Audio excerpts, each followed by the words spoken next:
നമസ്കാരം. Lights camera action എന്ന നമ്മുടെ ചാനലിലേക്ക് ഒരിക്കൽ കൂടി സ്വാഗതം. ഞാൻ നിങ്ങളുടെ ശാന്തിവിള ദിനേശ്. കേരളത്തിലെ തദ്ദേശ സ്വയംഭരണ സ്ഥാപനങ്ങളുടെ തിരഞ്ഞെടുപ്പ് കഴിഞ്ഞല്ലോ. അടിപടലം പോയി എന്ന് ഞാൻ പറയില്ല. എൻ്റെ പാർട്ടി 40-48 വർഷം ഭരിച്ച തിരുവനന്തപുരം കോർപ്പറേഷൻ പോയി കിട്ടി. അതുപോലെ എവിടെയൊക്കെയോ മൃതപ്രായമായി കിടന്ന കോൺഗ്രസ് എന്താ പറയുക ഉണർന്നെണീറ്റു എന്നുള്ളതാണ് വേറെ രസം. ഞാനൊരു കമ്മ്യൂണിസ്റ്റുകാരനാണ്, ഞാൻ പൊങ്ങനെന്ന് നിങ്ങൾ പറഞ്ഞാലേ ഞാനൊരു ഉത്തമ കമ്മ്യൂണിസ്റ്റുകാരനാണെന്ന് വിശ്വസിക്കുന്ന ആളാണ്. ഇപ്പോൾ ഇവിടെ തിരുവനന്തപുരത്ത് ഫിലിം ഫെസ്റ്റിവൽ നടക്കുകയാണ്. ഞാൻ ടാഗോർ തിയേറ്ററിൽ എൻ്റെ ഓഫീസ് ഫംഗ്ഷൻ ചെയ്യുന്നിടത്ത് ഈ അക്കാഡമി ഇറക്കുന്ന പുസ്തകങ്ങളൊക്കെ വാങ്ങാനായിട്ട് അവിടെ പോകുന്ന പതിവുണ്ട്. അവിടെ വെച്ച് കണ്ടവരൊക്കെ എൻ്റെ ചോദിച്ചത്, ദിനേശ് ഇവിടെയും കാണാനില്ലല്ലോ, എന്താ മാറി നിൽക്കുകയാണോ? ഞാൻ മാറി നിൽക്കാൻ തുടങ്ങിയിട്ട് ഒരുപാട് കാലമായില്ല. ആ സംവിധായകൻ കമൽ ചലച്ചിത്ര അക്കാദമിയുടെ ചെയർമാൻ എന്നായോ അന്ന് മുതൽ ഞാൻ അക്കാദമിയുടെ ഒരു കാര്യത്തിൽ സഹകരിക്കില്ല. സിനിമ കാണാനും പോവില്ല, പാസ് അടിക്കുകയില്ല, അവരുടെ ഒരു കുന്തവും വേണ്ട. ഇത്തവണ ആയപ്പോൾ അക്കാദമിയുടെ കഴിഞ്ഞ 29 വർഷവും എനിക്ക് ചലച്ചിത്ര ഉത്സവം ഉദ്ഘാടനം ചെയ്യുന്നതിൻ്റെ ക്ഷണക്കത്തും സമാപനത്തിൻ്റെ ക്ഷണക്കത്തും വരുമായിരുന്നു. എനിക്ക് ക്ഷണക്കത്തൊന്നും വേണ്ട. നിശാഗന്ധിയിലൊന്നും ഞാൻ കയറിപ്പോയാലും ഒരു ഏമാനും തടയില്ല, വിവരം പറയും തടഞ്ഞ. പക്ഷേ ഞാൻ പോയില്ല. പക്ഷേ ഇത്തവണ ക്ഷണക്കത്ത് പോലും അയച്ചില്ല. എവിടെയെങ്കിലും വെച്ച് അജോയ് ചന്ദ്രനെ കണ്ടാൽ ചോദിക്കാനിരിക്കണം. കാരണം ഇപ്പോൾ അജോയ് ചന്ദ്രനാണ് ഇവിടുത്തെ രാജാവ്, സെക്രട്ടറി. കാരണം റസൂൽ പൂക്കുട്ടി ഫസ്റ്റിൽ നടക്കുമ്പോൾ കാനഡയിലോ എവിടെയോ ആണ്, ഇറ്റലിയിലോ എവിടെയാണ്. അപ്പോൾ അക്കാഡമി ചെയർമാൻ ഇല്ലാത്ത ഒരു ആദ്യത്തെ ചലച്ചിത്രോത്സവമാണ് നടക്കുന്നത്. നേരെ മറിച്ച് അവിടെ ചിലർ ഭർത്താവിനെ കളഞ്ഞ് കണ്ടവന്മാരുടെ പോയിട്ട്, കണ്ടവന്മാരെന്ന് പറയണ്ടല്ലേ, ഒരാളെ പറയാം, കണ്ടവൻ്റെ കൂടെ പോയിട്ട് അയാൾ മരിക്കുമ്പോൾ ബിഗ് ബോസിൽ ഡാൻസ് കളിക്കായിരുന്നല്ലോ ക്യാമറയുടെ ഫ്രണ്ടിൽ. എന്നിട്ട് അയാൾ 2 മക്കൾക്ക് വേണ്ടി എഴുതി വെച്ചു എന്ന് അയാളുടെ സ്വത്ത് മുഴുവൻ. അയാൾ മരിച്ചിടം ഒരു ഉളുപ്പുമില്ലാതെ ആദ്യം ചെന്ന് അതിൻ്റെ ആ പ്ലോട്ടിൽ നിന്ന് തേക്ക് തടി മൊത്തം മുറിച്ച് വിറ്റു എന്ന്, ലക്ഷക്കണക്കിന് രൂപയ്ക്ക്. എന്നിട്ട് ആ സ്ഥലം ഒരു ഫ്ലാറ്റ് നിർമ്മാതാവിന് വിറ്റു. എൻ്റെ നല്ല അടുപ്പക്കാരനാണ് ഫ്ലാറ്റ് നിർമ്മാതാവ്. അതൊരു 5 കോടിയോളം രൂപ കിട്ടി. ഇപ്പോൾ അതിൻ്റെ അഹങ്കാരത്തിൽ നടക്കുന്ന ബാച്ചുകളൊക്കെയാണ് ഇപ്പോൾ അക്കാഡമി ഭരിക്കുന്നത്. 10-60 ലക്ഷം രൂപ മുടക്കി പുതിയ കാറൊക്കെ എടുത്ത് അതിൽ വന്നിങ്ങനെ ചാടി ആളുകളുടെ ഇടയിലൊക്കെ കൊണ്ട് നിർത്തിയിട്ട് ചാടി ഇറങ്ങിയൊക്കെ പോകണമെന്ന് കാണാൻ. അവരൊക്കെയാണ് ഇപ്പോൾ അക്കാഡമിയിലെ ആൾക്കാർ. പിന്നെ സജി ചെറിയാൻ്റെ സപ്പോർട്ടും ഉണ്ട്. സജി ചെറിയാൻ്റെ മാത്രമല്ല എന്നാണ് ഞാൻ അറിഞ്ഞത്, എം സ്വരാജിൻ്റെയൊക്കെ ഒരുപാട് സപ്പോർട്ടുണ്ടെന്ന് പറയുന്നു. സ്വരാജിനെ പറ്റി ചില കഥകൾ എന്നോടൊരു സഖാവ് പറഞ്ഞു. നിങ്ങൾ എം സ്വരാജ് ആനയാണ്, പൂനെയാണ്, അയാൾ ഭയങ്കര കമ്മ്യൂണിസ്റ്റുകാരനാണ്, അയാൾ നല്ല വായനാശീലമുള്ളവനാണ്, നല്ലതായിട്ട് എഴുതുന്നവനാണ്, പ്രസംഗിക്കുന്നവനാണെന്നൊക്കെ നിങ്ങൾ പറയുന്നു, അടുത്ത പാർട്ടി സെക്രട്ടറി ആവാൻ യോഗ്യനാണ് എന്നൊക്കെ നിങ്ങൾ പറയുന്നു. നിങ്ങൾക്ക് എം സ്വരാജിനെ കുറിച്ച് എന്തറിയാം എന്നെന്നോട് ചോദിച്ചു. ഞാൻ പറഞ്ഞു, എന്തറിയാൻ, നല്ല എൻ്റെ നല്ല മിടുക്കനായ സഖാവ്, എന്തേ കക്ഷി ഒരു 2-3 കഥ പറഞ്ഞു തന്നെ എനിക്ക്. എൻ്റെ ചീട്ട് കൊട്ടാരം പോലെ സ്വരാജിനെക്കുറിച്ചുള്ള പ്രതീക്ഷകൾ മുഴുവൻ താഴെ വീണുപോയി. അയ്യോ, ഇത്തരക്കാരനാണോ ഞാൻ മനസ്സിൽ ബഹുമാനത്തോടെ കാണുന്ന സ്വരാജ് എന്ന് ഞാൻ അതിശയപ്പെട്ടു പോയി. ഞാൻ മുമ്പ് പറഞ്ഞിട്ടുണ്ടല്ലോ, എൻ്റെ മകൻ്റെ ഒരു പ്രശ്നവുമായിട്ട് ബന്ധപ്പെട്ട് അയാൾ പഠിച്ചിരുന്ന ഇൻസ്റ്റിറ്റ്യൂഷനിൽ ഭക്ഷ്യവിഷബാധ ഏറ്റപ്പോൾ സ്വരാജ് കൈകാര്യം ചെയ്ത രീതി, അങ്ങനെയൊക്കെ കരുതിയിരുന്ന ഒരാളാണ് ഞാൻ. എന്താണെന്ന് പറയുന്നത്, നമ്മുടെ ഈ കമ്മ്യൂണിസ്റ്റ് പാർട്ടിയിൽ ഇപ്പോൾ പറ്റുന്നത് ലൈംഗിക അരാജകത്വമാണ് ഏറ്റവും കൂടുതൽ. PT കുഞ്ഞുമുഖം നിങ്ങൾ ആലോചിക്കുക, എത്ര മാന്യമായി നമ്മൾ കണ്ടിരുന്ന മനുഷ്യനാണ്, എന്ത് നല്ല മനുഷ്യനാണ് പെരുമാറ്റത്തിലൊക്കെ. ഈ വയസ്സാം കാലത്ത് എഴിച്ചിരിക്കാൻ വയ്യ, ഹൈ ഷുഗറും എന്തൊക്കെയോ കോപ്പുകളൊക്കെ ഉണ്ട്. അങ്ങനെ ഈ പ്രായത്തിൽ ഈ അസുഖത്തിലുമൊക്കെ ഇരിക്കുമ്പോൾ ഇയാൾ എന്തിനാണ് ഒരു സ്ത്രീയുടെ മുറിയിൽ അതിക്രമിച്ച് കയറിയെന്ന് എനിക്കറിയില്ല. എന്ത് തേങ്ങയ്ക്കാണെന്നാണ് എനിക്ക് അയാളുടെ ചോദിക്കുന്നത്. ഇവിടെ ഒരു MLA ഉണ്ട്, സുമുഖമായ സമർത്ഥമായ താടിയൊക്കെ തടവി ചതുരവടിവിൽ വർത്താനമൊക്കെ പറഞ്ഞു കിടക്കുന്നവരുന്നത്. ഈ കേരളം കണ്ട ഏറ്റവും കൂതറായ ഒരു പെണ്ണിന് റെയിൻകോട്ട് വാങ്ങിച്ചു കൊടുക്കുക. അവളാണെങ്കിൽ കേരളത്തിലെ ഏതാണ്ട് എല്ലാ പോലീസുകാരെയും DGP ഒഴിച്ച് ബാക്കി എല്ലാവരെയും കെണിയിലാക്കിയ ഒരു വൃത്തികെട്ട സ്ത്രീയാണ്. അങ്ങനെയുള്ള കൂതറകളുടെ ഒക്കെ കൂടെയാണ് ഈ പറഞ്ഞ സഖാവ് MLA എന്താ പറയുക ശൃംഗാരം നടത്തുന്നത്. അവൾ വരച്ച വരെ നിർത്തി പൈസ വാങ്ങിക്കും, ഭീഷണിപ്പെടുത്തി. ഇപ്പം പുറത്തും വാർത്ത അറിഞ്ഞു, നാണം കെട്ട് നടക്കുക. ഇങ്ങനെ ഓരോരുത്തരെ പറ്റി അന്വേഷിക്കുമ്പോൾ എൻ്റെ പാർട്ടിയിൽ വളർന്നു വരുന്ന പുതിയ തലമുറ മുഴുവൻ ലൈംഗിക അരാജകത്വമുള്ളൊരു മാങ്കൂട്ടത്തിനെ പോലെയൊന്നും അനാവശ്യങ്ങൾ കാണിക്കുന്നില്ല, അല്ലെങ്കിൽ ക്രൂരത കാണിക്കുന്നില്ല, സാഡിസ്റ്റല്ല. പക്ഷേ പെണ്ണെന്ന് എഴുതി കാണിച്ചാൽ, ഞാൻ മുമ്പൊരു കാര്യം പറഞ്ഞിട്ടില്ലേ, നമ്മുടെ സാംസ്കാരിക വകുപ്പ് മന്ത്രി ഏതെങ്കിലും ഒരു ഫംഗ്ഷനിൽ പങ്കെടുക്കാൻ വന്നാൽ അടുത്തിരിക്കുന്നവരോടൊക്കെ ഇങ്ങനെ സംസാരിച്ചുകൊണ്ടിരിക്കുമ്പോൾ ഒരു മഹിളാമണി നടന്നു വന്നാൽ അദ്ദേഹത്തിൻ്റെ മുഖത്ത് പൊട്ടി വിടരുന്ന സന്തോഷം വേണം കാണാൻ. വാ ഇവിടെ ഇരിക്കാം, വാ ഇവിടെ ഇരിക്കും. പ്രോട്ടോക്കോളൊന്നും പുള്ളിക്ക് പ്രശ്നമില്ല, ഐറ്റമായിരുന്നു അത്. ഗതികേടാണ് കേട്ടോ എൻ്റെ പാർട്ടിയുടെ കാര്യം. ബാക്കി ഞാൻ പറയാം, വിശദമായ വിവരങ്ങൾ എനിക്ക് കിട്ടിയിട്ടുണ്ട്.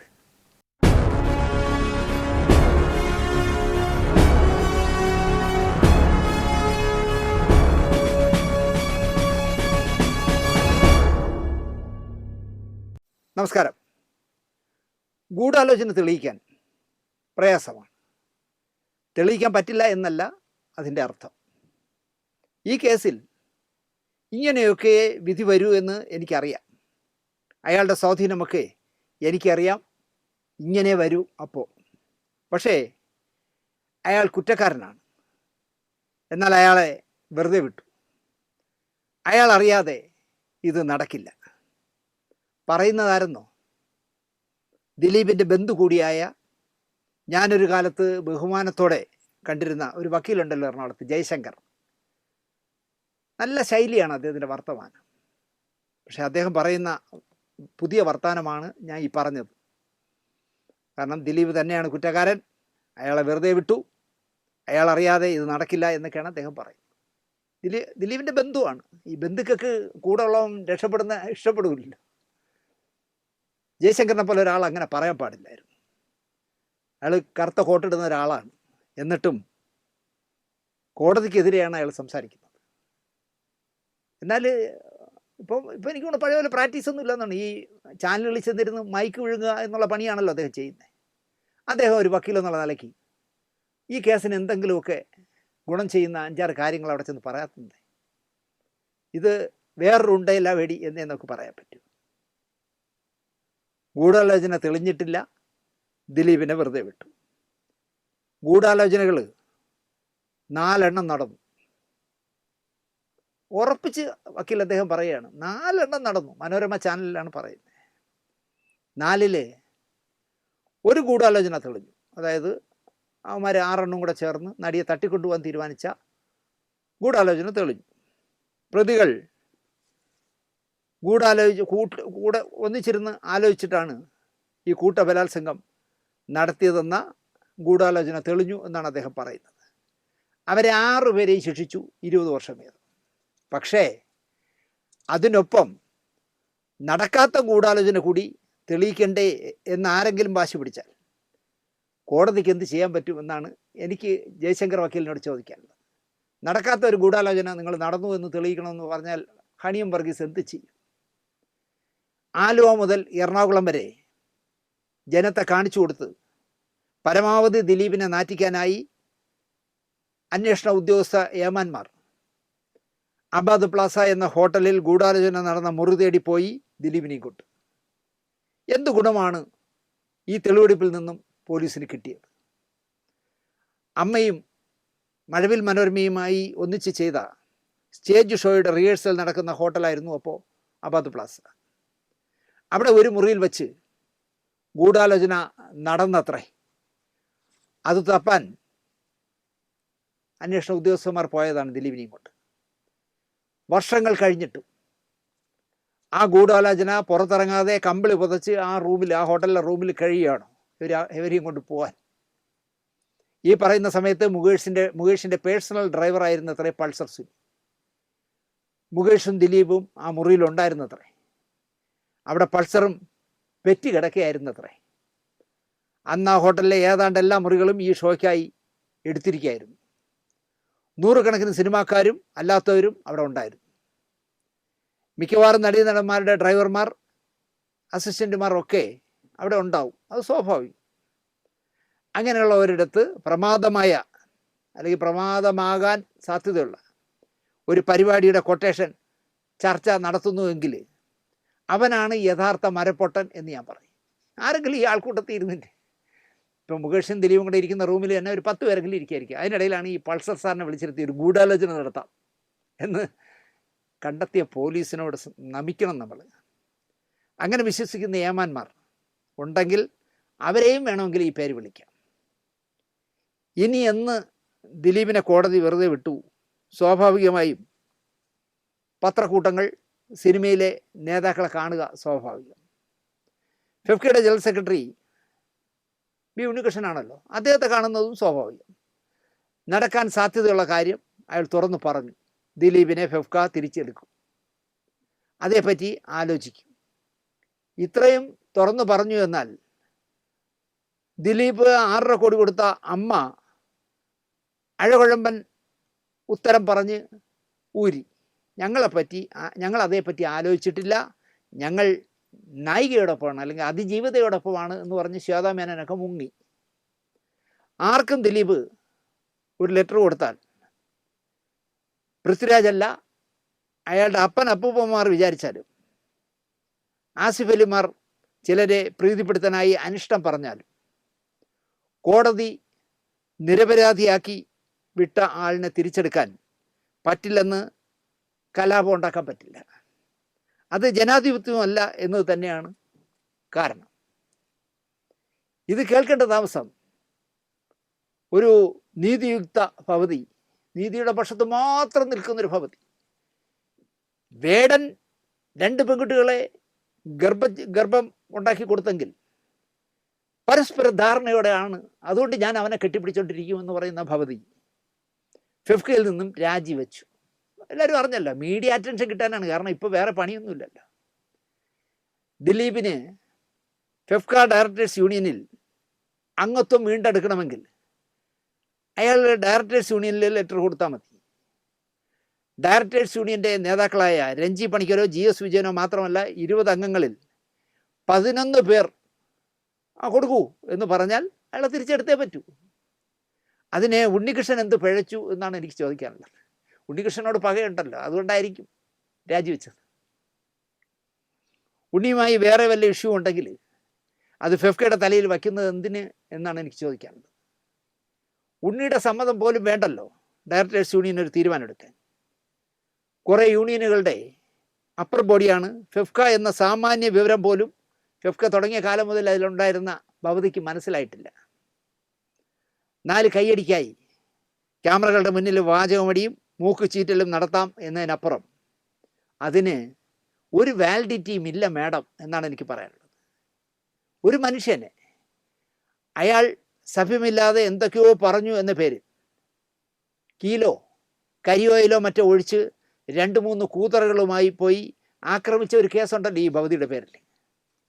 മനഃപൂർവ്വമല്ലാത്ത നരഹത്യയാണെന്ന് തോന്നുന്ന കേസ് എടുത്തിട്ടുണ്ട്. കേസ് ഇങ്ങനെ നടക്കുകയാണ്.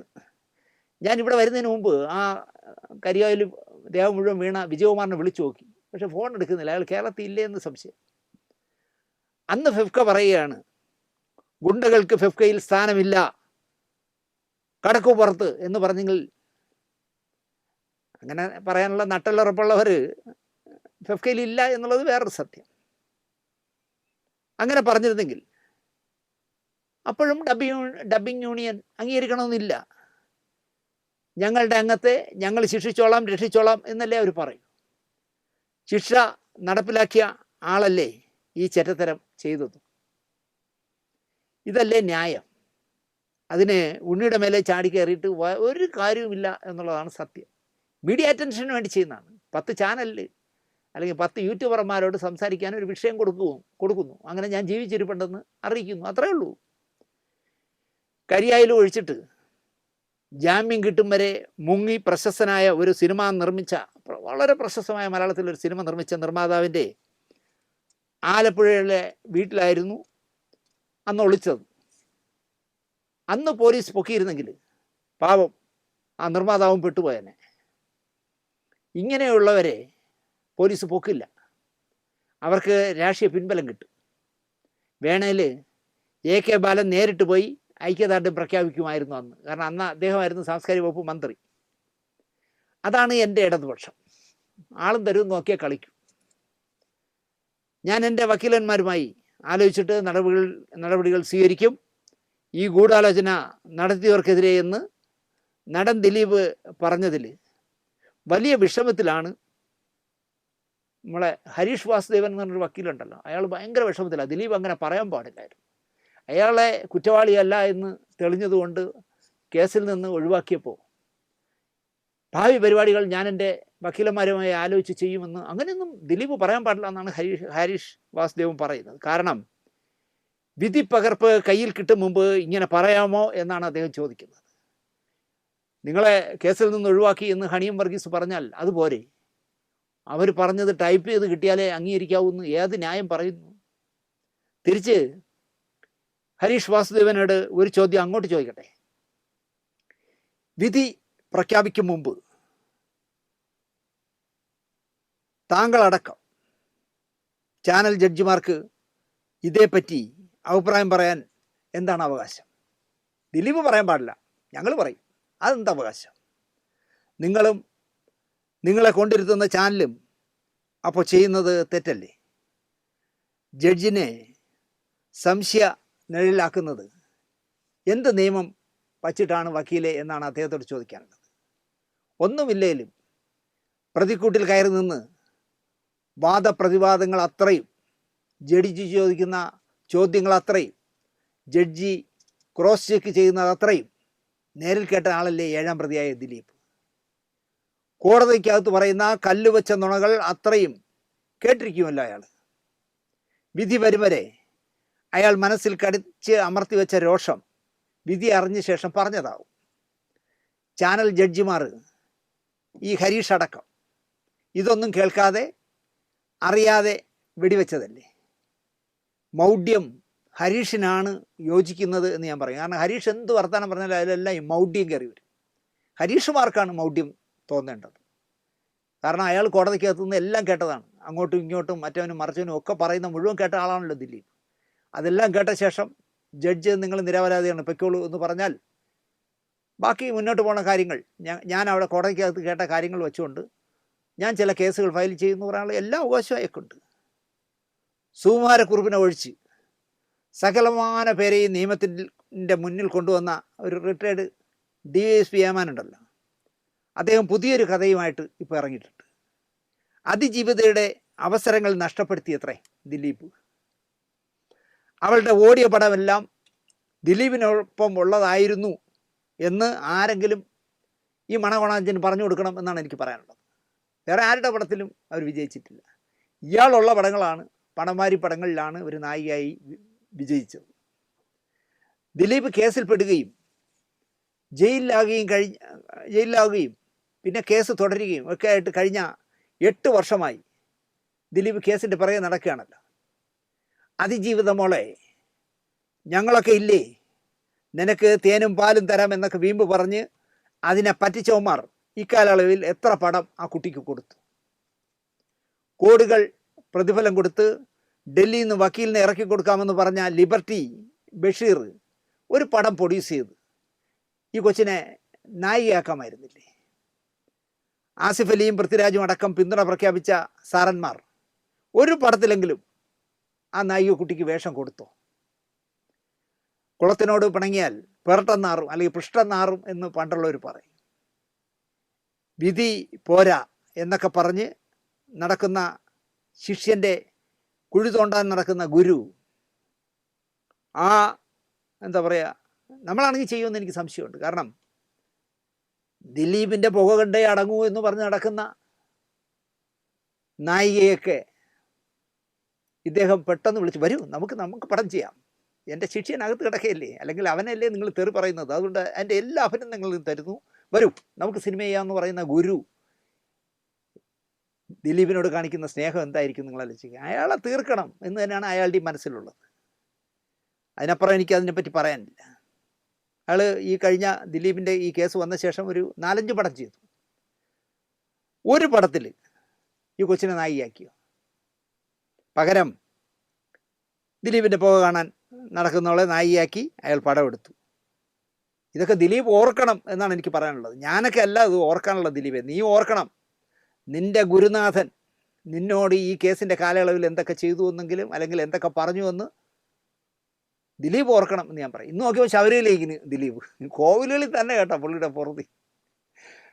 ഞാൻ നാളെ മറ്റന്നാളോ ആലുവ മണപ്പുറത്തെ ശിവക്ഷേത്രത്തിലെ എന്തോ കൂപ്പൺ ഉദ്ഘാടനത്തിന് ദിലീപിനെ വച്ചിരുന്നു. പെട്ടെന്ന് അവർ ആ പ്രോഗ്രാം മാറ്റി. ആരോ വിളിച്ച് ദിലീപിനെ വയ്ക്കാൻ നീ ആരടാ, അവൻ മറ്റേ പെണ്ണുപിടിയനല്ലേ എന്നൊക്കെ പറഞ്ഞ് വിരട്ടിയെന്ന് തോന്നുന്നു. ആ പോസ്റ്ററൊക്കെ പിൻവലിച്ചു. അതൊന്നും അറിയാതെ പാവം ശബരിമലയിൽ നിൽക്കുന്നു. അതുകൊണ്ട് ഞാൻ ദിലീപിനോട് പറയുകയാണ്, ഇതൊക്കെ ഓർക്കണം. 8-ാം പ്രതി ദിലീപിനെ അന്ന് അറസ്റ്റ് ചെയ്തതിൽ തെറ്റില്ല എന്നാണ് കോടതി വിധിന്യായത്തിൽ എഴുതിയിരിക്കുന്നത്. സംശയത്തിൻ്റെ പേരിൽ അറസ്റ്റ് ചെയ്തതിൽ തെറ്റില്ല എന്നാണ് ഹണിയം വർഗീസ് എഴുതിയിരിക്കുന്നത്. എന്നാൽ 1-ാം പ്രതിയുടെയും 8-ാം പ്രതിയുടെയും ഗൂഢാലോചനയിൽ കണക്ട് ചെയ്യാനുള്ള ഒരു കോപ്പും കിട്ടാഞ്ഞതും വിധിന്യായത്തിലുണ്ട്. ഇരുവരെയും കണക്ട് ചെയ്യണമെങ്കിൽ അവർ തമ്മിൽ കാണണ്ടേ. ദിലീപിൻ്റെ മാത്രമല്ല, അനുജൻ അനൂപ്, അളിയൻ സൂരജ്, ഭാര്യ കാവ്യമാധവൻ, മാനേജർ അപ്പുണ്ണി എന്നിവരുടെ ഫോൺ കോൾ ലിസ്റ്റ് 3 വർഷത്തേതോ മറ്റോ എടുത്തിട്ട് ഒരു കോൾ പോലും അങ്ങോട്ടോ ഇങ്ങോട്ടോ വിളിച്ചത് കണ്ടെത്താൻ കഴിഞ്ഞില്ല എങ്കിൽ എന്ത് ചെയ്യാൻ പറ്റും എന്നാണ് എനിക്ക് ചോദിക്കാനുള്ളത്. ദിലീപിൻ്റെ ഫോണുകൾ ഫോർമാറ്റ് ചെയ്ത് കൊടുത്ത ഒരു സായി ഉണ്ട്, പാലക്കാട്ടുകാരനാണെന്നാണ് സായി. മറവി നല്ല ഔഷധമായതിനാൽ നമ്മളൊക്കെ വേഗം മറക്കും. സായിയെ പോലീസ് പൊക്കി, അല്ലെങ്കിൽ അന്വേഷണ ഏമാമന്മാർ പൊക്കി. അയാൾ സത്യസന്ധമായി പറഞ്ഞു, സാറേ എൻ്റെ തന്ന ഫോണുകളിൽ ഈ പറഞ്ഞ തരത്തിലുള്ള യാതൊന്നും ഇല്ലായിരുന്നു. ദിലീപിൻ്റെ ആദ്യ ഭാര്യയുമായി ബന്ധപ്പെട്ട ചില കുടുംബ പ്രശ്നങ്ങൾ, ചില ഫാമിലി ഫോട്ടോകൾ, ചില ഫോൺ സംഭാഷണങ്ങൾ, അതും മുൻ ഭാര്യയുമായിട്ടുള്ളത്, അതൊക്കെ നിങ്ങളുടെ കൈ കിട്ടിയാൽ നിങ്ങൾ പബ്ലിക്കിന് കാണിച്ചു കൊടുക്കും, കേൾപ്പിച്ചു കൊടുക്കും. 100% പുറത്തു വിടും. അങ്ങനെയെങ്കിലും നാറ്റാമെന്ന് നിങ്ങൾ കരുതും. അതിനേറ്റവും നല്ല ഉദാഹരണമാണ് സരിത നായരുടെ ചില വീഡിയോകളും ചിത്രങ്ങളും പുറത്തുവിട്ടത്. ആരാ പുറത്തുവിട്ടത്? ആരാണ് പുറത്തുവിട്ടത്? സായിയെ ശരിക്കും പീഡിപ്പിച്ചു ശാരീരികമായി. അയാളെ കൊണ്ട് എന്തൊക്കെയോ പറയിപ്പിച്ച് റെക്കോർഡ് ചെയ്തു. പുറത്തിറങ്ങിയ സായി മുങ്ങി തലസ്ഥാനത്തേക്ക്. ഇവിടെ സേഫ് അല്ലെന്ന് തോന്നിയപ്പോൾ അയാൾ ഇടുക്കിക്കോ മൂന്നാറിലേക്കോ മറ്റോ മുങ്ങി. ജീവനിൽ കൊഴുതിയുള്ളതുകൊണ്ടാണ് അയാൾ മുങ്ങിയത്. പിന്നെന്തായി കാര്യങ്ങളെന്ന് എനിക്കറിയില്ല. ഇതൊക്കെ മറന്നുപോയി എല്ലാവരും. ഒന്ന് അടിവരയിട്ട് ഓർക്കണം, എൻ്റെ പാർട്ടി നേതാവ് ഭരിക്കുന്ന ആഭ്യന്തരം കൈയാളുന്ന കാലത്താണ് തെളിവ് തേടി പാവങ്ങളെ പിടിച്ച് അകത്തിട്ടതും മർദ്ദിച്ചതും ഒക്കെ. എനിക്കതിൽ വലിയ വിഷമമുണ്ട്. അതുകൊണ്ടാണ് ഞാൻ പറഞ്ഞത്, തിരുവനന്തപുരം കോർപ്പറേഷനൊക്കെ തോറ്റപ്പോൾ ഇത്രയെങ്കിലും ചെയ്തില്ലെങ്കിൽ, ജനം ചെയ്തില്ലെങ്കിൽ ഇനി ഒരുപാട് അവന്മാർ വഴിതെറ്റുമെന്ന് ജനത്തിന് തോന്നിക്കാണും. അതുകൊണ്ടാണല്ലോ 58 വർഷമോ 48 വർഷമോ ഭരിച്ച തിരുവനന്തപുരം കോർപ്പറേഷൻ പോയി കിട്ടിയത്. അദ്ദേഹം ഭരിക്കുമ്പോഴാണ് എനിക്ക് പറയാനുള്ളത്, നമ്മൾ ഭരിക്കുമ്പോൾ, അല്ലെങ്കിൽ ഉമ്മൻചാണ്ടിയോ കരുണാകരനൊക്കെ ഭരിക്കുമ്പോൾ നമ്മൾ വിളിക്കുന്നത് പോലീസ് കരിങ്കാലി എന്നാണ്. കരുണാകരനെ കരിങ്കാലി കരുണാകരൻ എന്ന് പറയും. കിരാതമർദ്ദനമാണ് ഇവിടെ നടക്കുന്നത് എന്നൊക്കെ പറയും. നമ്മൾ ഭരിക്കുമ്പോൾ പോലീസ് നല്ലവരായിരിക്കും. അവരുടെ ക്രമസമാധാന പാലനത്തിൽ ആരും ഇടപെടരുത് എന്നൊക്കെ മുഖ്യമന്ത്രി വിശദമായി സംസാരിക്കും. നമ്മൾ പ്രതിപക്ഷത്താവുമ്പോൾ പോലീസിനെ കരിങ്കാലി എന്ന് വിളിക്കും. ഈ പണി നന്നല്ല എന്നാണ് എനിക്ക് പറയാനുള്ളത്. പോലീസെന്നും പോലീസാണ്. അതിൽ നല്ലവരും ചീത്തയായവരും ഒക്കെ ഉണ്ടാവും. സായി പിന്നെ എങ്ങോട്ട് പോയി എന്ന് എനിക്കറിയില്ല. എനിക്ക് രസകരമായി തോന്നിയ കാര്യം, ശിക്ഷാവിധി പറഞ്ഞ ശേഷം എന്തെങ്കിലും പറയാനുണ്ടോ എന്ന് ജഡ്ജി ഈ 6 പ്രതികളോട് ചോദിച്ചപ്പോൾ പൾസർ പറഞ്ഞ ഉത്തരവാണ് എനിക്ക് ഏറ്റവും ഇഷ്ടപ്പെട്ടത്. വീട്ടിലെ അമ്മ മാത്രം, അമ്മയുടെ സംരക്ഷണം എനിക്കാണ്, ഇളവ് വേണം എന്നാണ് ഇദ്ദേഹം പറഞ്ഞത് ജഡ്ജിയോട്. ഈ വിധി കേട്ടപ്പോൾ എനിക്ക് പണ്ടത്തെ ഒരു കഥ ഓർമ്മ വന്നു. പണ്ട് ഒരു ജഡ്ജി ശിക്ഷ വിധിക്കും മുമ്പ് പ്രതിയോട് ഇതേപോലെ എന്തെങ്കിലും പറയാനുണ്ടോ എന്ന് ചോദിച്ചു. പ്രായമായ ഒരു വയസ്സനെയും ഒരു വയസ്സിയെയും ചുറ്റിയുകൊണ്ട് ഓരോ അടി തലയിൽ അടിച്ച് കൊന്ന പ്രതിയാണ് കൂട്ടി നിൽക്കുന്നത്. അപ്പോൾ അവന് വധശിക്ഷ കിട്ടുമെന്നുള്ള കാര്യം ഉറപ്പാണ്. അപ്പോൾ അവൻ്റെ ചോദിച്ചു, ശിക്ഷ വിധിക്കും മുമ്പ് നിങ്ങൾക്ക് എന്തെങ്കിലും പറയാനുണ്ടോ എന്ന് ചോദിച്ചു. ബഹുമാനപ്പെട്ട കോടതി, എന്നെ ഇളവ് നൽകി വിടണം. ഞാനൊരു അനാഥനാണ്, അച്ഛനും അമ്മയും ഇല്ലാത്ത ഒരു അനാഥനാണ് ഞാൻ. ഇത് കേട്ട ഇയാൾ പറഞ്ഞത് കേട്ട പ്രതി പറഞ്ഞത് കേട്ട ജഡ്ജി ബോധം കെട്ട് കസേരയോടെ പുറകോട്ട് മറിഞ്ഞു എന്നാണ് പറയുന്നത്. കാരണം സ്വന്തം അച്ഛനെയും അമ്മയെയും കൂടം കൊണ്ട് തലക്കടിച്ചു കൊന്ന മകനാണ്, എന്തെങ്കിലും പറയാനുണ്ടോ എന്ന് ജഡ്ജി ചോദിച്ചപ്പോൾ അയാൾ അനാഥനാണെന്ന് വച്ച് കാച്ചിയത്. 8 വർഷം ജയിലിൽ കിടന്നിറങ്ങിയ പൾസർ, അങ്ങനെ പറയാൻ പറ്റില്ല, പൾസർ സാറ് മാനം മര്യാദയ്ക്ക് വീട്ടിൽ അമ്മ വച്ച് ഉണ്ടാക്കി തരുന്ന കറികൾ കൂട്ടി ആഹാരം കഴിച്ച് അമ്മയോടൊപ്പം വീട്ടിലിരുന്ന ആളായിരുന്നു. നിങ്ങൾ അന്വേഷിച്ച് നോക്ക്. വില കൂടിയ വേഷഭൂഷാദികൾ ധരിച്ച് മുന്തിയ വിലയുള്ള കാറിൽ സഞ്ചരിച്ച് ബാറുകളിൽ കയറി വെള്ളമടിക്കാനിരുന്നിട്ട് സമയത്തിന് മദ്യം കിട്ടിയില്ല എന്ന് പറഞ്ഞ് ബാറിൻ്റെ മേശയുടെ ഗ്ലാസ്സൊക്കെ അടിച്ചു പൊട്ടിച്ച് പിന്നെ എവിടെയൊക്കെ ആരെയൊക്കെ കിട്ടും അവരെയൊക്കെ അടികൂടി ചില കൊട്ടേഷനുകൾ ആർക്കൊക്കെ വീതിച്ചു കൊടുത്ത് നടക്കുകയായിരുന്നു. അല്ല അമ്മയുടെ അടുത്തായിരുന്നില്ല അവൻ. എന്നിട്ട് അവൻ പറയാണ്, അമ്മ ഒറ്റപ്പെട്ടു പോകും വീട്ടിൽ, എന്നെ വിടണം എന്നാണ് പറഞ്ഞത്. അവനെ വിട്ടാൽ എറണാകുളത്തിനെ എടുത്ത് മറിക്കുവൻ. പോലീസ് കേസായല്ലോ, ഈ ബാറിൽ ഗ്ലാസ്സൊക്കെ അടിച്ചു പൊട്ടിയത് കേസായി. എന്തെങ്കിലും നടപടിയെടുത്ത് കോടതിയിൽ കൊടുത്തോ? ജാമ്യം വയലേറ്റ് ചെയ്തു, ജാമ്യം റദ്ദാക്കണമെന്ന് കോടതി പറഞ്ഞോ? ദിലീപിൻ്റെ ആണെങ്കിൽ പറഞ്ഞേ, ഇത് പറയില്ല. കാരണം പോലീസിന് യവനെ പോലുള്ളവരെയാണ് വേണ്ടത്. 8 വർഷത്തോളം ജയിലിൽ കിടന്നതിനാൽ ഇപ്പോൾ ശിക്ഷ 20 വർഷത്തേക്ക് വിധിച്ചെങ്കിലും ഈ 8 കുറയ്ക്കുമല്ലോ. അപ്പോൾ ജയിലിൽ കിടക്കുന്ന ഈ 6 പ്രതികളിൽ ആദ്യം പുറത്തു വരുന്നതും പൾസറായിരിക്കും. കാരണം അവൻ ഇനി 12 വർഷം അനുഭവിച്ചാൽ മതി. മാർട്ടിൻ എന്ന യുവാവ് മാത്രം, 2ാം പ്രതി മാത്രം കോടതിയുടെ മുന്നിൽ നിന്ന് കരഞ്ഞു. നിരപരാധിയാണ്, ഒരു തെറ്റും ഞാൻ ചെയ്തിട്ടില്ല, ചെയ്യാത്ത കുറ്റത്തിന് 5.5 വർഷം ജയിലിൽ കിടന്നു, എൻ്റെ പേരിൽ ഒരു പെറ്റി കേസ് പോലും ഇല്ലാത്ത ആൾ ആണ് എന്നൊക്കെ അയാൾ പറഞ്ഞു. അതുപോലെ ഇതിലെ ഒരു പ്രതി, 5ാം പ്രതിയായിട്ടാണ്, വടിവാൾ സലീം എന്നാണ് 5ാം പ്രതിയുടെ പേര്. ഞാൻ വടിവാൾ എന്ന സാധനം കണ്ടിട്ട് പോലുമില്ല, ആരോ വിളിപ്പേരായി ഇട്ടതാണ്. ഭാര്യയും ഒരു വയസ്സുള്ള മകളുമുണ്ട്, അവരുടെ ആശ്രയം ഞാനാണ് എന്നായിരുന്നു വടിവാളിൻ്റെ അപേക്ഷ. 1711 പേജിൽ 300ഓളം പോസ്റ്റുകളിൽ അല്ലെങ്കിൽ പേജുകളിൽ ദിലീപിനെ പറ്റി പറയുന്നുണ്ട്. ഈ കേസ് പഠിക്കുന്നവരാരും ദിലീപ് നിരപരാധിയാണെന്ന് പറയില്ല എന്നും എവിഡൻസ് അങ്ങനെ കിടക്കുകയാണത്രേ, പോലീസ് ഹാജരാക്കിയ തെളിവുകളെ ജഡ്ജി ശരിയായ രീതിയിൽ വിശകലനം ചെയ്തില്ല എന്നും തോന്നുന്നത്രേ എന്നാണ് പറയുന്നത്. പറയാൻ പറ്റൂ, ഇത് പറയുന്നത് നേരത്തെ പറഞ്ഞ റിട്ടയേർഡ് DYSP ആണ്. സുകുമാരക്കുറുപ്പിനെ ഒഴിച്ച് ബാക്കി എല്ലാവരും പിടിച്ച DSP പറഞ്ഞ വാചകമാണ് ഞാൻ ഈ പറയുന്നത്. അതായത് പോലീസ് ഹാജരാക്കിയ തെളിവുകളെ ജഡ്ജി ശരിയായ രീതിയിൽ വിശകലനം ചെയ്തില്ല അത്രേ. അതാണ് പ്രശ്നം, മനസ്സിലായില്ലേ? എവിഡൻസ് നിരന്നിങ്ങനെ കിടക്കുകയാണ്, എന്നിട്ടും അതൊന്നും കാര്യമായിട്ട് എടുത്തില്ല അത്രേ എന്നാണ് ഈ റിട്ടയേർഡ് DSP പറയുന്നത്. തെളിവിൻ്റെ അപര്യാപ്തതയിലാണ് ദിലീപിനെ വിട്ടയച്ചതെന്നും കക്ഷി തന്നെ പറയുന്നു. ആര്? ഈ DSP തന്നെ പറയാണ്. തെളിവിൻ്റെ അപര്യാപ്തതയിലാണ് ദിലീപിനെ വിട്ടയച്ചതെന്ന്. തെളിവിൻ്റെ അപര്യാപ്തത ഉണ്ടെങ്കിൽ വിട്ടയക്കാതിരിക്കാൻ പറ്റുമോ?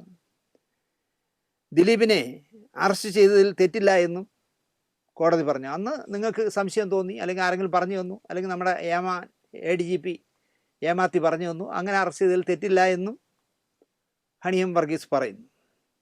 അറസ്റ്റ് ചെയ്തതിൽ തെറ്റില്ല എന്നും തെളിവിൻ്റെ അപര്യാപ്തതയിലാണ് വിട്ടയച്ചതെന്നും പറയുമ്പോഴും കക്ഷി പറയുന്നത് പ്രോസിക്യൂഷൻ മോശമാക്കിയില്ല എന്നാണ്. രണ്ടും പുള്ളി തന്നെ പറയാം, ഈ റിട്ടയർഡ് DSP തന്നെ പറയുക. ഇപ്പം അദ്ദേഹം വക്കീലും കൂടെയാണ്. ഇന്ത്യൻ നിയമ സംവിധാനം അനുസരിച്ച് ഗൂഢാലോചന തെളിയിക്കാൻ വലിയ പാടാണത്രേ. 120B തെളിയിക്കാൻ പറ്റാറില്ല. 2 പേർ നേരിട്ട് ചെവിയിൽ പറയുന്ന കാര്യം എന്താണെന്ന് തെളിയിക്കാൻ വലിയ പാടാണത്രേ. ചെവിയിൽ പറയാൻ വന്ന സമയം, എവിടെയാണ് അവർ ഒത്തുകൂടിയത്, എന്തൊക്കെ കൈമാറി, ഇതൊക്കെയെങ്കിലും തെളിയിക്കാൻ പറ്റില്ലേ സാറേ എന്നാണ് എനിക്ക് ഈ DSP അമ്മാനോട് ചോദിക്കാനുള്ളത്. ചെവി പറഞ്ഞത് പോട്ടെ, ഇവർ എവിടെയാണ് ഒത്തുകൂടിയത്, ചെവിയിൽ ഈ ഒത്തുകൂടിയിട്ട് പറഞ്ഞ സമയം ഏതാണ്, എന്തൊക്കെ കാര്യങ്ങൾ കൈമാറി, ഇത് കണ്ടുപിടിക്കാൻ പറ്റുമല്ലോ. 7 സ്ഥലത്ത് വെച്ച് ദിലീപും പൾസറും കണ്ടിട്ടുണ്ട്, ദിലീപിൻ്റെ വീട്ടിൽ വെച്ചും കണ്ടിട്ടുണ്ട് എന്നാണ് പോലീസ് പറയുന്നതെന്ന് ഈ DSP പറയുന്നു. വെളിയിൽ കണ്ടതിന് തെളിവുണ്ട്, വീട്ടിൽ തമ്മിൽ കണ്ടതായി തെളിവില്ല. ബാലചന്ദ്രകുമാർ പറഞ്ഞ തെളിവുണ്ടെന്നാണ്. ബാലചന്ദ്രകുമാർ എന്തൊക്കെ പറഞ്ഞല്ലേ?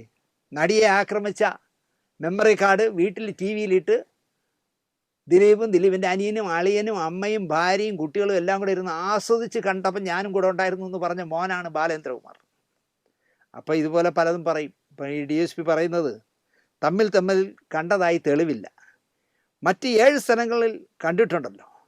4 ലൊക്കേഷനുകളിൽ, ഷൂട്ടിംഗ് ലൊക്കേഷനുകളിൽ പരസ്പരം കണ്ടിരിക്കുന്നു, രഹസ്യമായി സംസാരിച്ചിരിക്കുന്നു. അല്ലാതെ 3 സ്ഥലത്ത് ഇവർ തമ്മിൽ കണ്ടിരിക്കുന്നു. അവർ രഹസ്യമായി സംസാരിക്കുന്നത് കണ്ടവരുണ്ട്. ഇതിൽ കൂടുതൽ എങ്ങനെയാണ് എവിഡൻസ് കൊടുക്കുക എന്നും ഈ റിട്ടയർഡ് DSP ഏമാൻ ചോദിക്കുന്നു. വല്ലതൊക്കെ എഴുതി വെച്ചാലേ ഇവരൊക്കെ ഇടും. ഒരു അറ്റൻഡർ കണ്ടെന്നൊക്കെ പറഞ്ഞൊക്കെ എല്ലാം എഴുതി വെച്ചത്. ജോർജേട്ടൻ്റെ പൂരത്തിൽ ഇവർ രണ്ടുപേരും നിൽക്കുന്ന ഫോട്ടോ ഉണ്ടെന്നാണ് എടുക്കാൻ അറിയുന്നത്. ഇപ്പോഴത്തെ AI സാങ്കേതിക വിദ്യ വെച്ചിട്ട് ദിലീപ് ഫ്രണ്ടിൽ നിൽക്കുന്ന ഒരു ഫോട്ടോ എടുത്തിട്ട് ബാക്കിൽ ദൂരെ ഇയാൾ നിൽക്കുന്ന പോലെ ചേർത്തതാണ്. ഇതൊന്നും കൊണ്ട് കോടതി ചെന്നാൽ നടക്കില്ല. പ്രോസിക്യൂഷനെ കോടതി കടുത്ത ഭാഷയിൽ വിമർശിച്ചിട്ടുണ്ട്. ഗൂഢാലോചന നടന്നു എന്ന് തെളിയിക്കാൻ പ്രോസിക്യൂഷന് കഴിഞ്ഞിട്ടുമില്ല. സമർപ്പിക്കപ്പെട്ട തെളിവുകൾ ഗൂഢാലോചന നടന്നുവെന്ന് ബോധ്യമാക്കാൻ കഴിയുന്നതുമല്ല. അതൊക്കെ ശരിയായിരിക്കാം, പക്ഷേ ഗൂഢാലോചന നടന്നുവെന്ന് DSP അടിച്ചു പറയുന്നു. ഏത് ഈ പറയുന്ന പ്രോസിക്യൂഷനെ കോടതി കടുത്ത ഭാഷയിൽ വിമർശിക്കാൻ കാരണം എന്താണെന്ന് ചോദിച്ചാൽ ഗൂഢാലോചന നടന്നുവെന്ന് തെളിയിക്കാൻ പ്രോസിക്യൂഷന് കഴിഞ്ഞില്ല. സമർപ്പിക്കപ്പെട്ട തെളിവുകൾ ഗൂഢാലോചന നടന്നുവെന്ന് ബോധ്യമാക്കാൻ പറ്റിയതല്ല എന്ന് പറഞ്ഞാലും ഇദ്ദേഹം പറയുന്നത്, റിട്ടയർഡ് DSP പറയുന്നത് അതൊക്കെ ശരിയായിരിക്കാം, അതൊന്നും തെളിവൊന്നും കൊണ്ടൊന്നും ഇരിക്കില്ല, പക്ഷേ ഗൂഢാലോചന നടന്നുവെന്ന് ഉറപ്പാണ് എന്നാണ് അദ്ദേഹം പറയുന്നത്. വ്യത്യസ്തമായ ആംഗിളുകളിൽ ലഭിക്കുന്ന തെളിവുകൾ കോടതി പരിഗണിക്കാമായിരുന്നത്രേ. വ്യത്യസ്തമായ ആംഗിളുകളിൽ, അവിടെ ഇവിടെയൊക്കെ അല്ല, അവരെ മുന്നിൽ വന്ന തെളിവുകൾ പല ആംഗിളിലുള്ളതായിരിക്കുന്നു. അതിനെയൊക്കെ ഒന്ന് അംഗീകരിക്കാമായിരുന്നു എന്നാണ് DSP പറയുന്നത്. അതായത് മുക്കും മൂലയും ഇല്ലാത്ത പൾസറിൻ്റെ ശബ്ദവുമായി ബാലചന്ദ്രകുമാർ വന്നില്ലേ, അതങ്ങ് പരിഗണിക്കാമായിരുന്നു എന്നാണ് DSP റിട്ടയർഡ് ഏമാൻ പറയുന്നത്. ദിലീപിൻ്റെ ആലുവയിലെ വീട്ടിൻ്റെ അടുത്ത് പൾസർ നിൽക്കുന്നത് കണ്ടു എന്ന ഒരു മേക്കപ്പുകാരിയുടെ മൊഴി ഗൂഢാലോചനയായി കോടതി കണക്കാക്കിയില്ല അത്രേ. അത് ആലുവ ശിവക്ഷേത്രത്തിനവിടെ പൾസർ നിൽക്കുകയും ആ പുഴയുടെ എതിർവശത്ത് ദിലീപ് താമസിക്കുകയും ചെയ്യുന്നുണ്ട്. ഈ ശിവക്ഷേത്രത്തിൻ്റെ മുന്നിൽ പൾസർ നിന്നത് ഗൂഢാലോചനയാണെന്ന് അംഗീകരിച്ചൂടെ എന്നാണ് ഈ റിട്ടയർഡ് DSP ചോദിക്കുന്നത്. എൻ്റെ അമ്മ ഇയാൾ സർവീസിലിരുന്നപ്പോൾ എന്തൊക്കെ ചെയ്തിരിക്കും കൊള്ളരുതായ്മയെന്നാണ് ഞാൻ ആലോചിക്കുന്നത്. പീഡിപ്പിച്ച മെമ്മറി കാർഡിൻ്റെ ഹാഷ് വാല്യൂ മാറി, കോടതിയിൽ ആരൊക്കെയോ കണ്ടു എന്നതടക്കം വലിയ വിവാദങ്ങളുണ്ടല്ലോ. ഇക്കാര്യത്തിൽ അതിജീവിത പരാതിയും കൊടുത്തു. ഒറിജിനൽ മെമ്മറി കാർഡ് ഞാൻ ഭദ്രമായി സൂക്ഷിച്ചിട്ടുണ്ടെന്ന് ഒളിക്യാമറ എന്ന ലൈവ് ക്യാമറയിൽ പൾസർ തന്നെ പറഞ്ഞിട്ടുണ്ടല്ലോ റിപ്പോർട്ടർ ചാനലിൽ. ആ ഗൂഢാലോചന അല്ല, ഒളിക്യാമറയിൽ ഷൂട്ട് ചെയ്തോണം കാണാൻ. മലയാളിയെ പൊട്ടനാക്കാൻ എളുപ്പമാണെന്നേ. മെമ്മറി കാർഡ് ഇട്ട് കോട്ടയത്തുള്ള വണ്ടാനം മെഡിക്കൽ കോളേജിൽ പിള്ളേർക്ക്, മെഡിസിൻ പഠിക്കുന്ന പിള്ളേർക്ക് വ്യത്യസ്തമായ പീഡനങ്ങൾ കാണിച്ചു കൊടുത്തപ്പോൾ നടിയെ പീഡിപ്പിക്കുന്നതും കാണിച്ചു കൊടുത്തു എന്ന് ഒരു ലൈവിലെ പണ്ഡിതൻ കൊട്ടാരക്കര വിക്രമൻ ചർച്ചകളിൽ ഒരുപാടെടുത്ത് പറഞ്ഞു. മാത്രമല്ല, കാനഡയിൽ സൂക്ഷിക്കുന്ന മെമ്മറി കാർഡ് മറ്റന്നാൾ എൻ്റെ കൈവശം കിട്ടും, ഞാൻ കാണിച്ചു തരാമെന്നും ലൈവിൽ ഇദ്ദേഹം പരസ്യമായി പറഞ്ഞതാണ് ഈ പണ്ഡിതൻ. ഈ ചാനൽ ചർച്ചയിലൊക്കെ പറഞ്ഞാൽ കോടതിക്ക് കേസെടുക്കാൻ പറ്റില്ല, പക്ഷേ കണ്ടുകൊണ്ടിരിക്കുന്ന ഏമാന്മാർക്ക് കേസ്. ഈ അന്വേഷണ ഉദ്യോഗസ്ഥന്മാർ പിറ്റേ ദിവസം രാവിലെ അവനെ വിളിച്ചിട്ട്, നിനക്ക് കാനഡയിൽ നിന്ന് ആരടാ കാർഡ് കൊണ്ടുവരണം എന്ന് ചോദിക്കണ്ടേ? വണ്ടാനം മെഡിക്കൽ കോളേജിൽ ബലാത്സംഗത്തിൻ്റെ പല വേർഷം കാണിക്കുമ്പോൾ അതിലൊന്ന് ഈ മെമ്മറി കാർഡിൽ നിന്നാണെങ്കിൽ മെഡിക്കൽ കോളേജിനെതിരെ കേസെടുക്കണ്ടേ? നിങ്ങൾക്ക് എവിടെ നിന്ന് ഈ മെമ്മറി കാർഡ് കിട്ടി എന്ന് അന്വേഷിക്കണ്ടേ? അതൊന്നും വേണ്ട, അതൊന്നും അന്വേഷിക്കണ്ട. അതൊക്കെ അങ്ങനെയൊക്കെ പലതും പറയും. സർക്കാരിനോട് ഈ കേസ് ഒരു വനിതാ പോലീസ് ഓഫീസർ അന്വേഷിക്കണം എന്ന് പറഞ്ഞിരുന്നു അതിജീവിത. സർക്കാർ അപ്പം തന്നെ ഒരു തർക്കവും ഇല്ലാതെ ശരി ഒരു വനിത അന്വേഷിക്കട്ടെ എന്ന് പറഞ്ഞ് ഏൽപ്പിച്ചതാണല്ലോ മറ്റേ ADGP-യെ. ഒന്നാം തരം ഒരു പോലീസ് ഓഫീസർ വച്ചു കൊടുത്തു.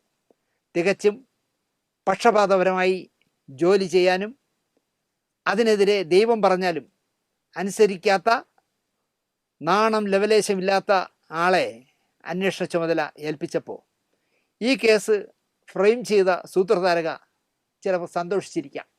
ഇത് ഫ്രെയിം ചെയ്ത ഒരു സൂത്രധാരക ഉണ്ടെന്നേ. ഇപ്പോൾ ഏതോ ഒരു ശ്രീലക്ഷ്മിയെക്കുറിച്ചൊക്കെ ചോദിക്കുന്നു. പൾസർ ജയിലിൽ നിന്ന് ഇറങ്ങിയിട്ട് ജാമ്യത്തിൽ ഇറങ്ങിയിട്ട് ആദ്യം വിളിച്ചത് ഒരു ശ്രീലക്ഷ്മിയാണെന്ന്. ആ ശ്രീലക്ഷ്മി ആരെന്നൊക്കെ അന്വേഷിച്ച് നടക്കുന്നുണ്ട്. ഇതൊക്കെ പുറത്തു വരാൻ ഒരുപാടുണ്ട്. CBI പോലുള്ള ഒരു ഏജൻസി വന്നാൽ ഇതെല്ലാം വെളിയിൽ വരും. അപ്പോൾ ഈ കേസ് അന്വേഷിക്കാൻ സർക്കാർ ചുമതലപ്പെടുത്തിയ IGയെയും ഒരു DSPയെയും സർക്കിളിനെയും ഈ കേസിൻ്റെ ഫയലുകളിൽ തൊടാൻ ഈ പറയുന്ന ADGP ഏമാത്തി സമ്മതിച്ചിട്ടില്ലായിരുന്നു. അവർ ഈ കേസിൽ നിന്ന് പിൻവാങ്ങി. എന്തിനാണ് ഈ IGയെയും CIയെയും ഒഴിവാക്കിയതെന്ന് ഇതുവരെയും കോടതി ചോദിച്ചിട്ടില്ല. തനിക്ക് പറ്റിയ തന്നെ പോലെയുള്ള തരികിടകൾ കളിക്കുന്നവരുമായി ഉദ്യോഗസ്ഥർ മുന്നോട്ട് പോയി. ഒരു വനിതാ ജഡ്ജ് ഈ കേസ് കേൾക്കണമെന്ന് പറഞ്ഞപ്പോൾ സർക്കാർ അതും ചെയ്തു കൊടുത്തു. പബ്ലിക് പ്രോസിക്യൂട്ടർ ഉണ്ടെങ്കിലും എനിക്ക് സ്വകാര്യമായി ഒരു വക്കീലിനെ വയ്ക്കണമെന്ന് പറഞ്ഞപ്പോൾ അതും സർക്കാർ അനുവദിച്ചു. അങ്ങനെയാണ് മറ്റേ കാതി കമലിടാത്ത സഖാവ് ഇതിലേക്ക് കടന്നു വരുന്നത്. 2 പബ്ലിക് പ്രോസിക്യൂട്ടർമാർ രാജിവെച്ച് പോയപ്പോൾ ചാനലുകളിൽ ദിലീപിനെതിരെ സംസാരിക്കുന്ന ഒരു മഹാപണ്ഡിതനെ ആ ചുമതല ഏൽപ്പിക്കണമെന്ന് പറഞ്ഞപ്പോൾ സർക്കാർ അതും ചെയ്തു കൊടുത്തു. അന്വേഷണ ഉദ്യോഗസ്ഥ ഒരു പെണ്ണ് മതി, കേസ് കേൾക്കുന്ന ജഡ്ജ് ആണാകട്ടെ എന്നായി അടുത്ത്. ആണിനെയും പെണ്ണിനെയൊക്കെ വെച്ച് മാറിക്കൊണ്ടിരിക്കുക. അന്വേഷണ ഉദ്യോഗസ്ഥ ഈ ഒരു തന്നെ മതി. കാരണം ദിലീപിൻ്റെ പുക കാണാൻ നടക്കുന്നവരായതുകൊണ്ട് കൊള്ളാം അവർ മതി. പക്ഷേ ഈ ജഡ്ജ്, കേസ് കേൾക്കുന്ന ജഡ്ജിനെ ഒന്ന് മാറ്റി പെണ്ണിനെ മാറ്റി ആണാക്കി തരണം എന്ന് പറഞ്ഞു. ആ ആവശ്യം ഹൈക്കോടതിയും സുപ്രീം കോടതിയും തള്ളിക്കളഞ്ഞു. ഹൈക്കോടതിയും സുപ്രീം കോടതിയും തള്ളിക്കളഞ്ഞ പിന്നെ എന്ത് പറയാൻ. അപ്പോൾ പറഞ്ഞു വാദം കേൾക്കുന്നത് ഓപ്പൺ കോടതിയിലാക്കണമെന്ന്. ആരെങ്കിലും പറയുമോ? നിങ്ങൾ ആലോചിച്ച് നോക്കിയേ. നടിയെ ആക്രമിക്കുന്ന വീഡിയോ അടക്കം വക്കീലന്മാരുടെ ചോദ്യങ്ങളടക്കം ഓപ്പൺ കോർട്ടിൽ പരസ്യപ്പെടുത്തുന്നത് ശരിയല്ലല്ലോ. അതും തള്ളിപ്പോയി. ഇപ്പോഴിതാ അതിജീവിതയും ഈ കേസിൽ ഗൂഢാലോചനയാണെന്ന് ആദ്യം പറഞ്ഞ മഹതിയും ഫേസ്ബുക്കിൽ വന്നിരിക്കുന്നു. ആരോ കൃത്യമായി ദിലീപിനെ ഫോക്കസ് ചെയ്ത് എഴുതി കൊടുത്ത ഒരു കത്തുകളുമായിട്ടാണ് രണ്ടുപേരും കൂടെ ഇരട്ടപെറ്റ മക്കളെ പോലെ ഇറങ്ങിയിരിക്കുന്നത്. ഒരേ ഡിസൈൻ, ഒരേ നിറം, ഒരേ വാചകങ്ങൾ. കുറച്ച് വർഷങ്ങളായി എനിക്ക് ഈ കോടതിയിൽ തീർത്തും വിശ്വാസമില്ല എന്നും അത് പലവട്ടം ഹൈക്കോടതിയിലും സുപ്രീം കോടതിയിലും സമീപിച്ചിട്ടും ഈ ജഡ്ജിയെ മാറ്റണം എന്ന എൻ്റെ അപേക്ഷ ഹൈക്കോടതിയും സുപ്രീം കോടതിയും തള്ളിക്കളഞ്ഞത്രേ. ഒരു കേസിൽ വാദം കേൾക്കുന്ന നിയമപാലകയെ മാറ്റണം എന്ന് പറഞ്ഞ് ചെന്ന് മാറ്റിയാൽ ഹൈക്കോടതിക്കും സുപ്രീം കോടതിക്കും പിന്നെ അതിനല്ലേ നേരം കാണൂ എന്ന് അതിജീവിതം ആലോചിക്കണമായിരുന്നു. അങ്ങനെ മാറ്റാൻ പറ്റുമോ? അവർ പറയുന്നതനുസരിച്ച് ഹൈക്കോടതിയിൽ ഈ കേസ് ചെല്ലും. അദ്ദേഹത്തെ മാറ്റണം എന്ന് പറഞ്ഞ് സുപ്രീം കോടതി പോയാലും ഇതേ സംഭവിക്കൂ. ഇത് കോടതിയാണ്, ഫാൻസ് അസോസിയേഷൻ ഓഫീസല്ല. നിയമത്തിൻ്റെ മുന്നിൽ ഈ രാജ്യത്തെ എല്ലാ പൗരന്മാരും തുല്യരാണ്. രാഷ്ട്രപതിക്കും പ്രധാനമന്ത്രിക്കും സുപ്രീം കോടതിയിലും കത്തുകൾ അയച്ചിട്ട് പോലും ഞാൻ പറഞ്ഞതൊന്നും അംഗീകരിച്ചിട്ടില്ല എന്നും അതിജീവിത പരിഭവം പറയുന്നു ഈ ഫേസ്ബുക്ക് പോസ്റ്റിൽ. ഇതൊരു ജനാധിപത്യ രാജ്യമാണ്. ന്യായമായതേ ഭരണാധികാരിക്ക് ചെയ്യാനാവും. കൂടെ നടക്കുന്നവർ പലതും പറഞ്ഞ് നിന്നെ മൂപ്പിക്കും. സ്വയം ചിന്തിക്കേണ്ട. ഈ പറയുന്നതൊക്കെ ദിലീപിനെ തകർക്കാനുള്ള നിയമാനുസൃതമല്ലാത്ത കാര്യങ്ങളാണ് എന്ന് വിവരമുള്ള ആരെങ്കിലും ഈ കൊച്ചിന് പറഞ്ഞു കൊടുക്കണം എന്ന് ഞാൻ പറയും. അതുകൊണ്ടാണ് ഇതൊക്കെ പടപടപടാന്ന് പപ്പടം പൊടിയും പോലെ തോറ്റുപോകുന്നത്. അടുത്ത കക്ഷി ദിലീപിൻ്റെ മുൻ ഭാര്യയുടെ കത്താണ്. ഒരാൾ തന്നെയാണ് ഡ്രാഫ്റ്റ് ചെയ്ത് കൊടുത്തിരിക്കുന്നത് കേട്ടോ. ഒരേ സ്റ്റൈലിൽ, ഒരേ കളറിൽ. ബഹുമാനപ്പെട്ട കോടതിയോട് ആദരവുണ്ട്, പക്ഷേ ഇക്കാര്യത്തിൽ നീതി പൂർണ്ണമായി നടപ്പിലായി എന്ന് പറയാനാവില്ല. കാരണം കുറ്റം ചെയ്തവർ മാത്രമേ ഇപ്പോൾ ശിക്ഷിക്കപ്പെട്ടിട്ടുള്ളൂ. അതുപോലെ വഴിയെ പോണവരും കൂടെ ശിക്ഷിക്കണമെന്നാണ് പറയുന്നത്.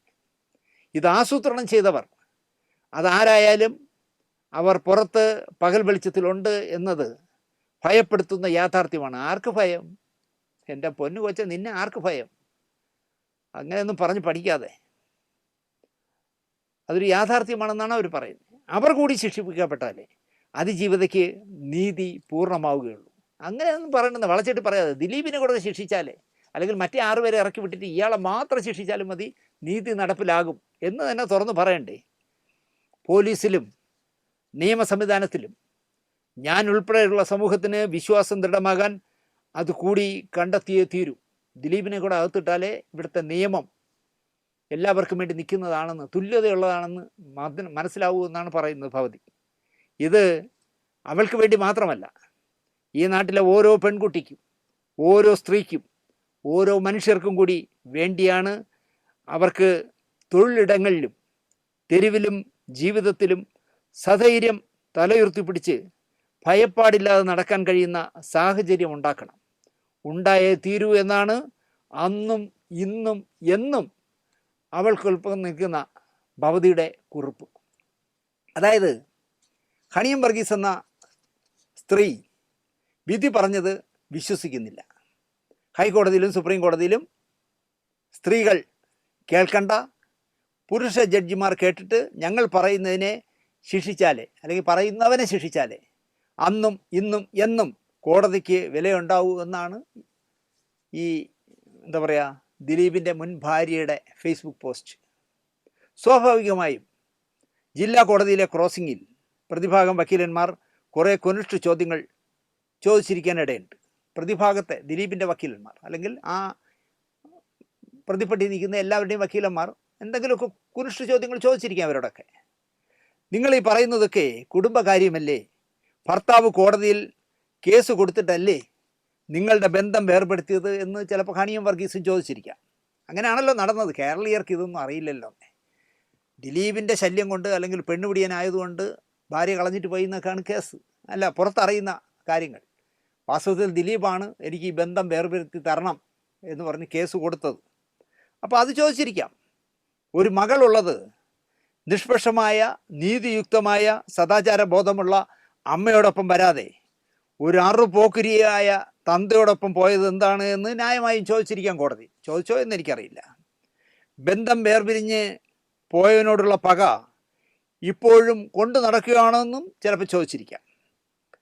നിങ്ങളുടെ കുടുംബകാര്യങ്ങൾ ഈ കേസിൽ എടുത്തിടേണ്ട കാര്യമില്ല എന്നും ചിലപ്പോൾ പറഞ്ഞിരിക്കാം. നിങ്ങൾ കോടതിയിൽ കംഫർട്ട് സോണിൽ ആയിരിക്കില്ല നിന്നതെന്നും അനുമാനിക്കാം. അതിന് ഒരു വനിതയായ, ഒരമ്മയായ, നീതിക്ക് നിരക്കാത്തതൊന്നും സർവീസിൽ ചെയ്തിട്ടില്ലാത്ത ജഡ്ജിയെ മാറ്റണം എന്ന് പറഞ്ഞു ചെന്നാൽ ഒരു മേൽക്കോടതിയും അനുവദിക്കില്ല എന്നതുപോലും അവർ മനസ്സിലാക്കിയില്ല. ആ ജഡ്ജിയുടെ ട്രാക്ക് റെക്കോർഡ് മോശം വരകൾ വീണതുമല്ലല്ലോ. ഒന്നുറപ്പിക്കാം, അതിജീവിതയുടെയും മുൻ ഭാര്യയുടെയും പിന്നിൽ വേന്ദ്രന്മാർ നിൽപ്പുണ്ട്. ഇരട്ടപറ്റ മക്കളെ പോലെ ഓരോ കുറിപ്പുണ്ടാക്കി മലയാളത്തിലും ഇംഗ്ലീഷിലും പോസ്റ്റ് ചെയ്യാൻ ഇവർക്ക് രണ്ടുപേർക്കും അറിയില്ല എന്ന് ഞാൻ പറയും. രണ്ടുപേർക്കും അറിയില്ല. എനിക്ക് തോന്നുന്നു അതിൽ ദിലീപിൻ്റെ ആദ്യ ഭാര്യയ്ക്ക് അല്പം കൂടി വിദ്യാഭ്യാസം കാണാം. പക്ഷേ ഇവർക്ക് രണ്ടുപേർക്കും ഇതിൽ ആ ഇംഗ്ലീഷ് ലെറ്റർ ട്രാൻസ്ലേറ്റ് ചെയ്യാൻ അറിയില്ല, അല്ലെങ്കിൽ കുറിക്കാൻ അറിയില്ല. ഇതൊക്കെ മനസ്സിലാക്കാൻ അരിയാഹാരം കഴിക്കുന്നവർക്ക് കഴിയും. വായി നോക്കികൾ ചിലപ്പോൾ ആസ്വദിക്കും, വീണ്ടും പിന്തുണ പ്രഖ്യാപിക്കും. ജീവിതത്തിൽ ചില സത്യസന്ധതകൾ വേണം. ഇല്ലേൽ പണവും പ്രശസ്തിയും ഉണ്ടാകും, പക്ഷേ ജീവിതം കോഞ്ഞാട്ടായി പോകുമെന്ന് ഇനിയെങ്കിലും ഈ ഫേസ്ബുക്ക് പോസ്റ്റ് ഇട്ടവർ മനസ്സിലാക്കുന്നത് നല്ലതായിരിക്കുമെന്ന് പറഞ്ഞുകൊണ്ട്, ഈ പറഞ്ഞ നടൻ്റെ ആദ്യ ഭാര്യയായിട്ട് എനിക്ക് പരിചയമില്ല, എന്നാൽ മറ്റേ കുട്ടി എനിക്ക് വേണ്ടപ്പെട്ട കുട്ടിയാണ്. എന്നാൽ നമുക്കുള്ളതുള്ളത് പോലല്ലേ പറയാൻ പറ്റൂ.